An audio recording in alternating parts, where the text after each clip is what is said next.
Feels like we live in such a weird time now that I'm actually saying the Mets are sellers and the Angels are buyers? What is going on? It's July 28th, 2023. We have no idea what trades are going to happen next couple of days because of the MLB 2023 trade deadline. But I will say the MLB trade deadline is not only exciting, but also very sad. And today I kind of want to talk about this topic because I feel like not a lot of people talk about it because of course the MLB is a business. It's also a sport like, all of us would expect, but it's also a business. And yesterday, last night, David Robertson got traded to the Miami Marlins. The Miami Marlins are kind of creeping up to be this very, very good team. They got a bunch of good players on that squad, like Luis Ariz, who is currently pretty much fighting for a batting average title, or was at least. He's kind of fallen off of that .400 batting average. But besides that point, the Miami Marlins are really looking to be like a really good contender for the playoffs this year. Now, David Robertson is someone that you would want out of your bullpen in a very important moment. Of course, he was with the Phillies last year and he did pretty well, and this year he signed with the Mets. Unfortunately, the Mets aren't looking too hot and honestly might not even make the playoffs, which is really sad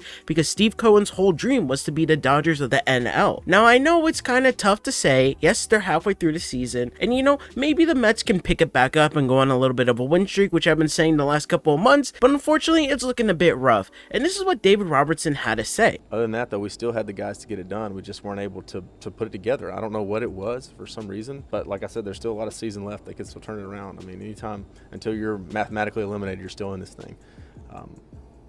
It's for me personally, though, I wanted to be here. This was the place to play, and I thought this was the spot to be and have a good chance of winning it all. But I'm going to move on and join a new team and try to really focus on that goal now. Now, for me personally, this hits me kind of wrong because this guy is still talking about the team like he's still on the team. Of course, he's in the clubhouse, but still, this dude is just a human being that just wanted to play for a team that he signed for and honestly just wanted to win games because he loved the team atmosphere and he just wanted to be in New York. Now, of course, like I said, this is the business aspect of baseball. It's always going to be like this. It's just, to me, when players get traded at the deadline, when they obviously want to stay with their team, it's a bit sad. Now, of course, this is something that I'll look at in a few weeks and be like, oh yeah, I'm glad that guy went to the Miami Marlins. It's no big deal. But I feel like it's something not a lot of people think of when it comes to these trade deadlines. Now, besides the sad stuff away, the trade deadline has been extremely fun. I think this trade deadline is going to be ecstatic in the next couple of days because I think the Angels are going to go all out.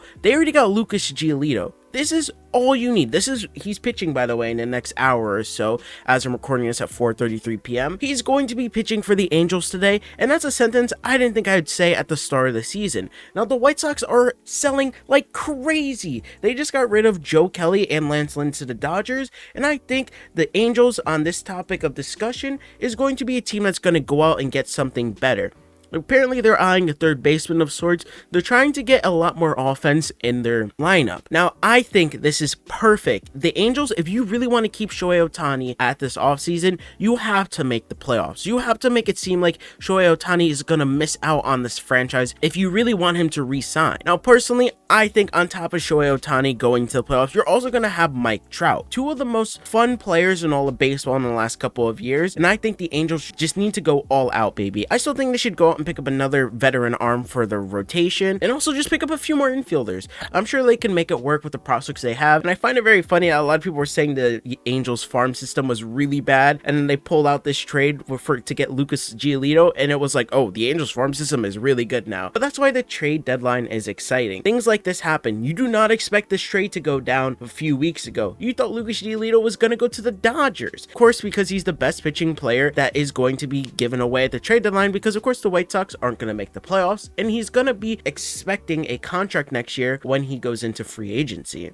Now, of course, let's talk about the Dodgers, because the Dodgers have been doing extreme things. They pretty much traded for Kike Hernandez a few days ago. They just traded, like I said, for Joe Kelly and, of course, Lance Lynn. The Dodgers are bringing in people left and right. They also got rid of Noah Syndergaard. They shipped him off to the Guardians for, I believe, a prospect and a player. Oh, was it Ahmed Rosario? It might have been Ahmed Rosario. The Dodgers are doing everything right. Now, Ahmed Rosario might be a bit of a question mark because he's not really having a great offensive season, but he does really well, I believe, against lefties if I'm not mistaken, and they really need that in the middle of their platoon. Also, of course, you're getting 2 pitchers back. You're getting Lance Lynn and Joe Kelly. Joe Kelly has done really well this season, and he's been starting to prove why he could come out of your bullpen and do really, really well. Of course, Lance Lynn isn't the Lance Lynn we expected him to be this year, and unfortunately, he isn't doing that hot, but of course, it's Lance Lynn. You'll never forget the name, and he'll eventually do really, really well for you. Now, I think the big one, of course, is Kike Hernandez. Kike Hernandez is a guy that you would really want on your team. Of course, I don't know where they're going to play him because they were saying, he might fill in the shortstop position, even though he can pretty much play everywhere. But you, of course, got Miggy Rojas there, so I don't really know what they're thinking with that. Now, of course, Kike Hernandez could play all over the freaking diamond. This guy is a guy that you want if you just need someone to fill in a spot here and there. Now, of course, that's pretty much all that's really going on this trade deadline. There's some big names out there that people are expecting to be gone, like for example, Justin Verlander or Max Scherzer. If the Mets are really selling, they're going to get rid of them. So I don't know. What do you guys think? Let me know in the comment section down below. This is just my update video because, man, the trade deadline is pretty fun, but it's also very sad. Thank you guys for watching. My name's Joe, aka Jotalks. Welcome to the channel. If you're new, please subscribe. Have a great day or night when you're watching this. Have a good one. Bye.